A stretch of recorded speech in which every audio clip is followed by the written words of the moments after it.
নমস্কাৰ। আজি আমি আলোচনা কৰিম দশম শ্ৰেণীৰ বিজ্ঞানৰ প্ৰথম পাঠ ৰাসায়নিক বিক্ৰিয়া আৰু সমীকৰণ chemical reaction and equation.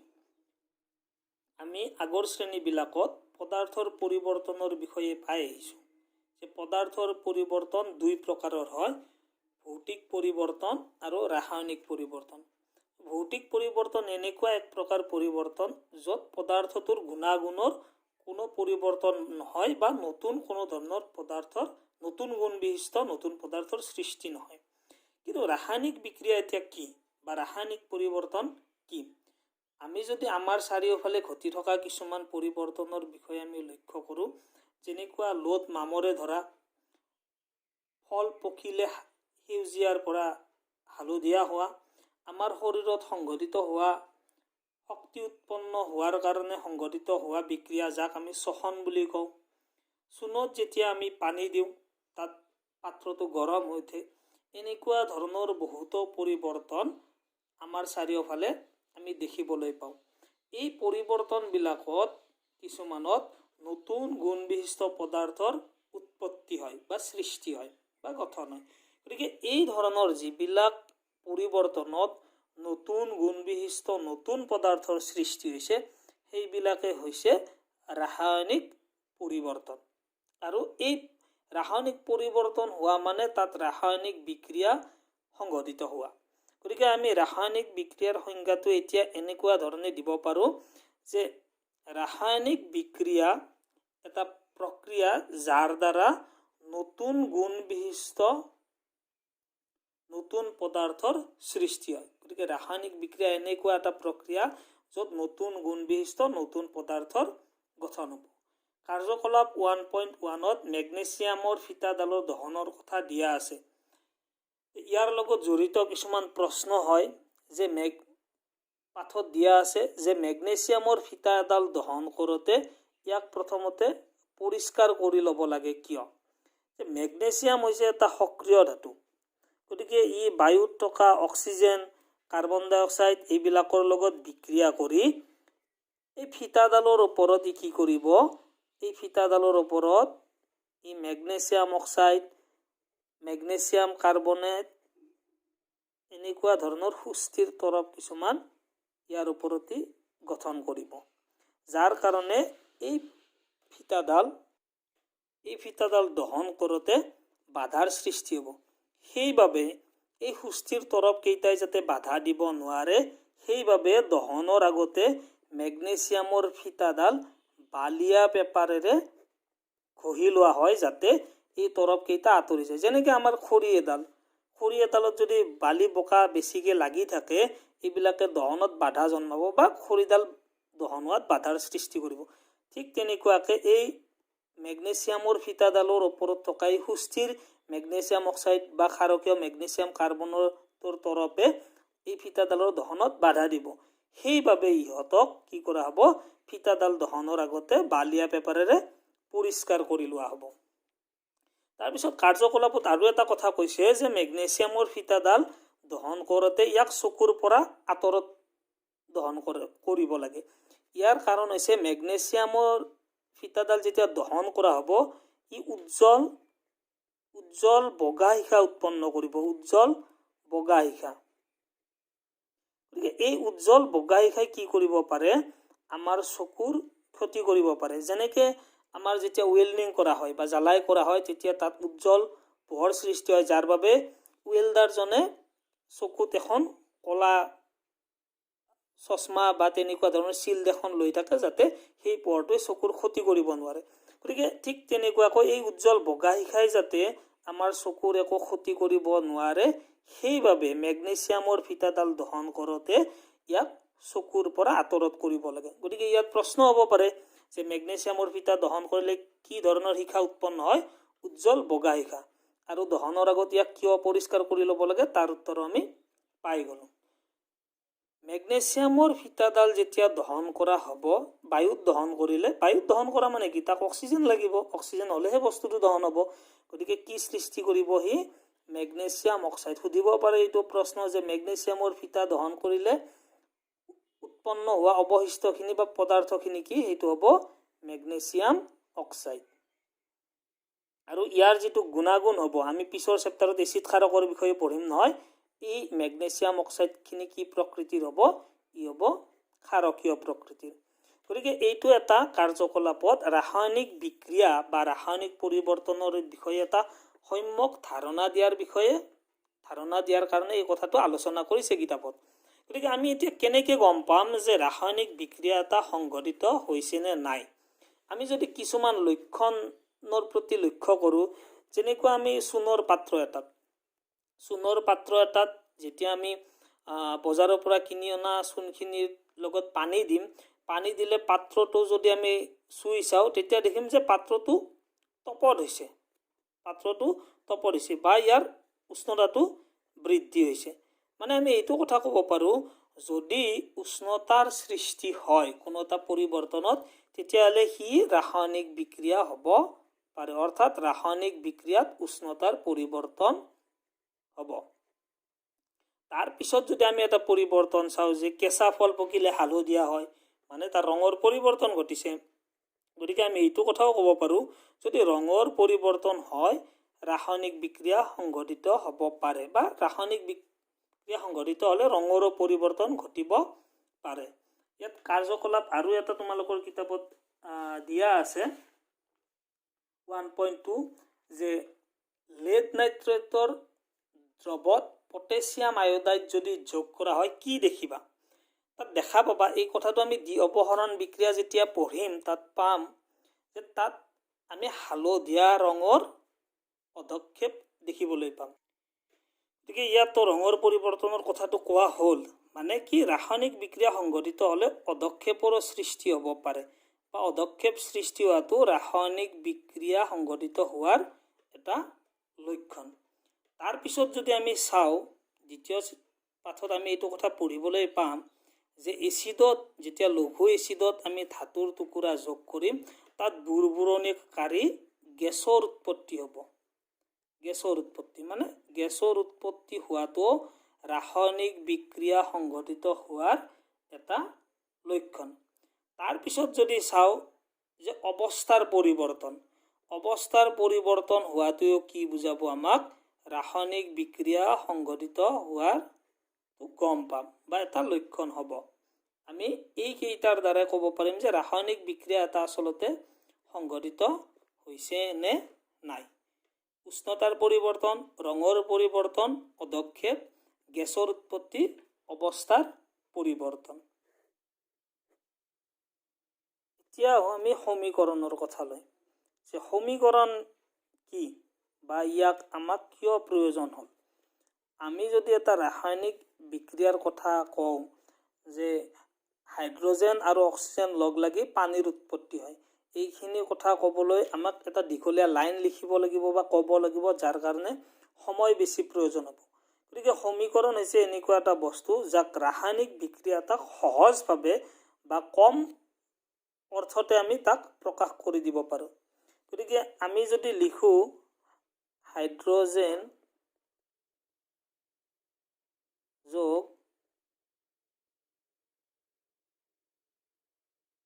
Oxygen পানী, গতিকে আমি এটা বাক্য কোৱাৰ পৰিৱৰ্তে ইয়াক আমি সহজভাৱে প্ৰকাশ কৰিলোঁ।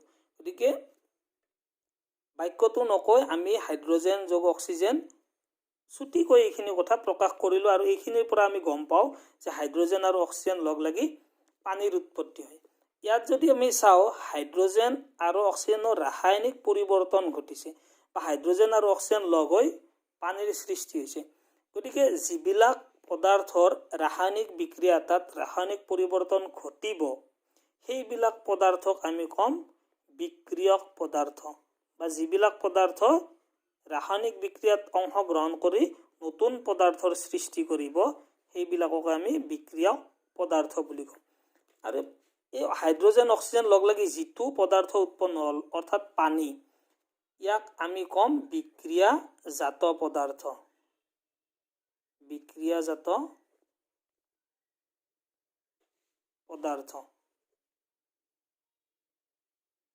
অৰ্থাৎ ৰাসায়নিক বিক্ৰিয়া এটাত ৰাসায়নিক পৰিৱৰ্তন ঘটা পদাৰ্থবিলাকক আমি বিক্ৰিয়ক পদাৰ্থ বুলি ক'ম, আৰু নতুনকৈ উৎপত্তি হোৱা বা সৃষ্টি হোৱা গঠন হোৱা পদাৰ্থবিলাকক আমি বিক্ৰিয়াজাত পদাৰ্থ বুলি ক'ম। যেনেকৈ মেগনেছিয়াম আৰু অক্সিজেন লগ লাগি মেগনেছিয়াম অক্সাইড উৎপন্ন হৈছিল, তাত হ'ব মেগনেছিয়াম আৰু অক্সিজেন হ'ব বিক্ৰিয়ক পদাৰ্থ আৰু মেগনেছিয়াম অক্সাইড হ'ব বিক্ৰিয়াজাত পদাৰ্থ। এতিয়া আহোঁ আমি এই কাৰ্চিনডালৰ কথালৈ। এই কাৰ্চিনডালে আচলতে কি নিৰ্দেশ কৰে, ইয়াৰো এটা অৰ্থ আছে। এই কাৰ্চিনডাল সদায় বিক্ৰিয়াজাত পদাৰ্থৰ ফালে থাকিব, অৰ্থাৎ ইয়াৰ মূৰটো সদায় বিক্ৰিয়াজাত পদাৰ্থৰ ফালে থাকিব, অৰ্থাৎ ই বিক্ৰিয়াটোৰ দিশটো নিৰ্দেশ কৰিব। এতিয়া ইয়াত হাইড্ৰজেন আৰু এই কাৰ্চিনডালে কৈছে যে হাইড্ৰজেন আৰু অক্সিজেন লগ লাগি কি হৈছে, পানীৰ গঠন হৈছে। আমি এতিয়া যদি কাৰ্চিনডালৰ দিশটো পৰিৱৰ্তন কৰি দিওঁ, এইবাৰ কথাটো উল্টা হৈ যাব, যে পানীৰ ভাঙি কি উৎপন্ন হৈছে, হাইড্ৰজেন আৰু অক্সিজেন। গতিকে কাৰ্চিনডাল কি কৰিব, কাৰ্চিনডাল সদায় বিক্ৰিয়াজাত পদাৰ্থৰ দিশত থাকিব আৰু ই সদায় বিক্ৰিয়াটোৰ দিশ নিৰ্দেশ কৰিব। এতিয়া এই যে আমি হাইড্ৰজেন আৰু অক্সিজেন লগ লাগি পানী উৎপন্ন হোৱা বুলি ক'লোঁ, ইয়াত আমি হাইড্ৰজেন আৰু অক্সিজেন শব্দ দুটা লিখিছোঁ বা পানীও শব্দটোহে লিখিছোঁ। ইয়াক কোৱা হৈছে শব্দ সমীকৰণ, কিন্তু আমি বিজ্ঞানত শব্দ সমীকৰণ ব্যৱহাৰ নকৰিম। ইয়াতকৈ আৰু চুটি পদ্ধতি এটা আছে, য'ত আমি এই হাইড্ৰজেন এই মৌলবিলাকৰ চিহ্নবিলাক আমি আগতে পাই আহিছোঁ, গতিকে সেই চিহ্নবিলাক আমি ব্যৱহাৰ কৰিম। যি চিহ্নবিলাক ব্যৱহাৰ কৰি আমি এই সমীকৰণটো প্ৰকাশ কৰিম, সেইবিলাক হ'ব ৰাসায়নিক সমীকৰণ। যেনেকৈ H2 + O2 H2O, এইটো হৈছে ৰাসায়নিক সমীকৰণ। শব্দ সমীকৰণ লিখাৰ পৰিৱৰ্তে আমি কি কৰিলোঁ, এতিয়া ইহঁতৰ ৰাসায়নিক চিহ্নবিলাক ব্যৱহাৰ কৰি, মৌলবিলাকৰ ৰাসায়নিক চিহ্নবিলাক ব্যৱহাৰ কৰি আমি ৰাসায়নিক সমীকৰণ লিখিলোঁ। এতিয়া হাইড্ৰজেন আৰু অক্সিজেন ৰাসায়নিকভাৱে লগ হৈ নতুন গুণ বিশিষ্ট পদাৰ্থ এইটো পানী সৃষ্টি কৰিলে, অৰ্থাৎ হাইড্ৰজেন আৰু অক্সিজেনৰ কি হ'ল, লগ লাগি ৰাসায়নিক পৰিৱৰ্তন ঘটি আমি পানী পালোঁ। এতিয়া ৰাসায়নিক সংযোগ ঘটিল হাইড্ৰজেন আৰু অক্সিজেনৰ। নৱম শ্ৰেণীত ৰাসায়নিক সংযোগৰ দুটা বিধি দিয়া আছিল, এটা হৈছে স্থিৰানুপাত বিধি আৰু আন এটা হৈছে ভৰৰ নিত্যতা সূত্ৰ। ভৰৰ নিত্যতা সূত্ৰই কৈছিল যে ৰাসায়নিক বিক্ৰিয়া এটাত ভৰৰ সৃষ্টি বা বিনাশ নহয়, অৰ্থাৎ বিক্ৰিয়ক পদাৰ্থৰ ভৰ যিমান হৈ থাকে বিক্ৰিয়াজাত পদাৰ্থৰ ভৰো সিমান হ'ব লাগিব।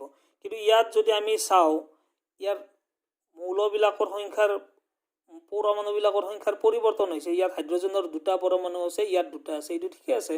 কিন্তু অক্সিজেনৰ যদি চাওঁ, অক্সিজেনৰ ইয়াত দুটা আৰু ইয়াত এটা পৰমাণু আছে। আমি এতিয়া যদি ভৰটো চাওঁ, হাইড্ৰজেনৰ এটাৰ ভৰ 1/2 যোগ অক্সিজেনৰ এটাৰ ভৰ 16, দুটা 2ৰে পূৰণ কৰিলে আমি কিমান পাম, 2 × 2 = 16, 2 × 32 কিমান হ'ল, আমাৰ ইয়াত 34 হ'ল।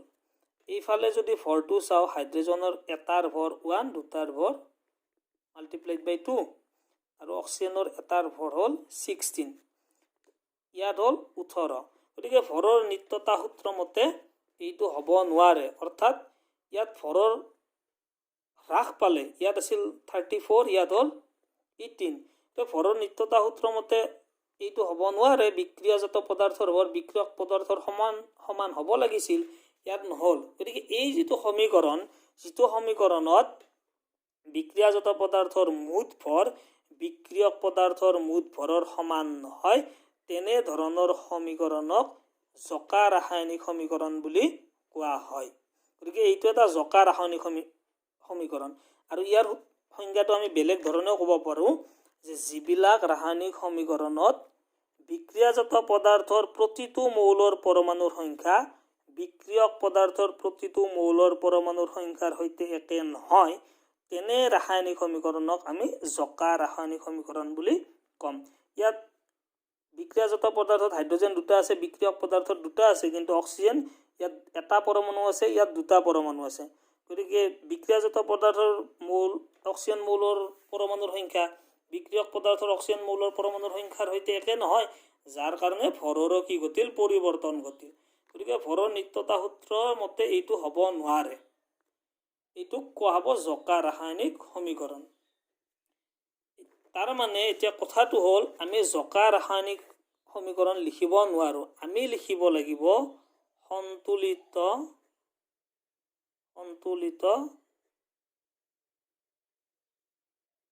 ৰাসায়নিক সমীকৰণ, যাক কোৱা হ'ব বেলেন্স কেমিকেল ইকুৱেশ্যন। নামটোতে আমি গম পাওঁ সন্তুলিত মানে দুয়োফালে সমান হৈ থাকিব লাগিব, অৰ্থাৎ বিক্ৰিয়াজাত পদাৰ্থৰ মুঠ ভৰ বিক্ৰিয়ক পদাৰ্থৰ মুঠ ভৰৰ সৈতে সমান হ'ব লাগিব। কি মতে? ভৰৰ নিত্যতা সূত্ৰ মতে। ইয়াত প্ৰশ্ন সুধিব যে ৰাসায়নিক সমীকৰণ এটা সন্তুলিত কৰাৰ কাৰণ কি? কাৰণটো হ'ব যে ভৰৰ নিত্যতা সূত্ৰ মতে বিক্ৰিয়াজাত পদাৰ্থৰ মুঠ ভৰ বিক্ৰিয়ক পদাৰ্থৰ মুঠ ভৰৰ সমান হ'ব লাগে। অৰ্থাৎ ভৰৰ নিত্যতা সূত্ৰ এইটো কথাই কৈছে যে ৰাসায়নিক বিক্ৰিয়া এটাত ভৰৰ সৃষ্টি বা বিনাশ হ'ব নোৱাৰে। গতিকে বিক্ৰিয়াজাত পদাৰ্থৰ মুঠ ভৰ বিক্ৰিয়ক পদাৰ্থৰ মুঠ ভৰৰ সৈতে কি হ'ব লাগিব? সমান হ'ব লাগিব। গতিকে বিক্ৰিয়াজাত পদাৰ্থৰ মুঠ ভৰ বিক্ৰিয়ক পদাৰ্থৰ মুঠ ভৰৰ সমান কৰিবলৈ আমি ৰাসায়নিক সমীকৰণ এটা কি কৰিব লাগিব? সন্তুলিত কৰিব লাগিব। এতিয়া এইটো কৈছিলোঁ আমি জকা ৰাসায়নিক সমীকৰণ, য'ত বিক্ৰিয়াজাত পদাৰ্থৰ মুঠ ভৰ বিক্ৰিয়ক পদাৰ্থৰ মুঠ ভৰৰ সমান নহয়। এইটো হ'ব জকা ৰাসায়নিক সমীকৰণ। গতিকে সন্তুলিত ৰাসায়নিক সমীকৰণটো ইয়াৰ সম্পূৰ্ণ ওলোটা। যে জীৱৰ ইয়াৰ ওলোটাটো ক'লে হৈ যাব, জীৱৰ ৰাসায়নিক সমীকৰণত বিক্ৰিয়াজাত পদাৰ্থৰ মুঠ ভৰ বিক্ৰিয়ক পদাৰ্থৰ মুঠ ভৰৰ সমান হয়, সেই ৰাসায়নিক সমীকৰণটোকে আমি সন্তুলিত ৰাসায়নিক সমীকৰণ বুলি ক'ম। গতিকে এইটোকে যদি আমি সন্তুলিত কৰিব চাওঁ, কিতাপত বেলেগ দিয়া আছে, প্ৰথমতে আমি এইটোৱে চাম কেনেকৈ সন্তুলিত কৰিম।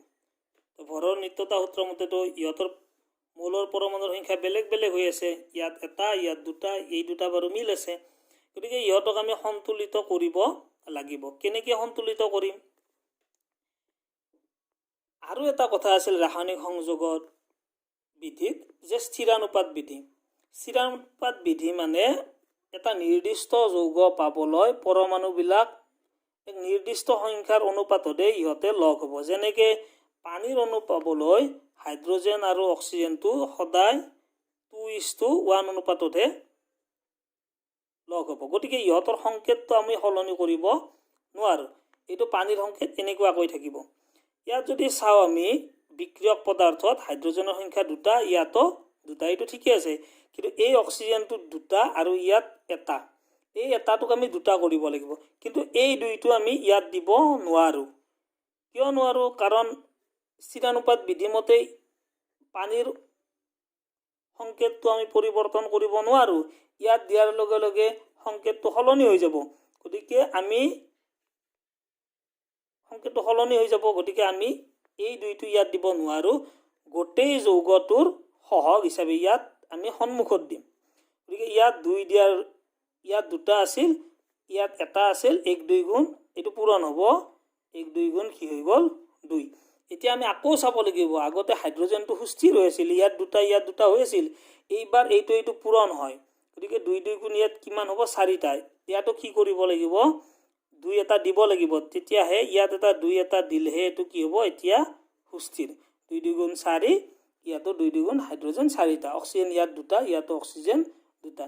এতিয়া যদি আমি ভৰটো চাওঁ, ইয়াতে হাইড্ৰজেন আছে 4টা, এটাৰ ভৰ 1, 4টাৰ ভৰ 4 দি পূৰণ, যোগ ইয়াত অক্সিজেনৰ এটাৰ ভৰ 16, 2 দিয়ে পূৰণ, এইটো কিমান হ'ব? 36 হ'ব।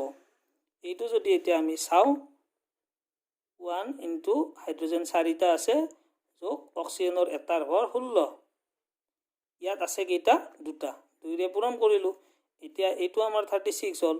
গতিকে ভৰৰ নিত্যতা সূত্ৰ মতে এই সমীকৰণটো এতিয়া সন্তুলিত সমীকৰণ হ'ল। ইয়াৰ পিছত আমি চাম ৰাসায়নিক সমীকৰণবিলাক কেনেকৈ সন্তুলিত কৰিব লাগিব। ইয়াত এটা মই আজি আভাস দিলোঁ যে আমি সমীকৰণবিলাক কিয় সন্তুলিত কৰিব লাগে বা কেনেকৈ সন্তুলিত কৰিম। ইয়াৰ পিছত আমি শব্দ সমীকৰণক ৰাসায়নিক সমীকৰণলৈকে পৰিৱৰ্তন কৰিব লাগিব, আৰু পৰিৱৰ্তন কৰাৰ পিছত সেই ৰাসায়নিক সমীকৰণটো যদি জকা হৈ থাকে, অৰ্থাৎ বিক্ৰিয়াজাত পদাৰ্থৰ ভৰ যদি বিক্ৰিয়ক পদাৰ্থৰ সৈতে সমান নহয়, তেতিয়াহ'লে আমি সেই ৰাসায়নিক সমীকৰণটো সন্তুলিত কৰিব লাগিব। গতিকে ইয়াৰ পিছত আমি সেইখিনি আলোচনা কৰিম।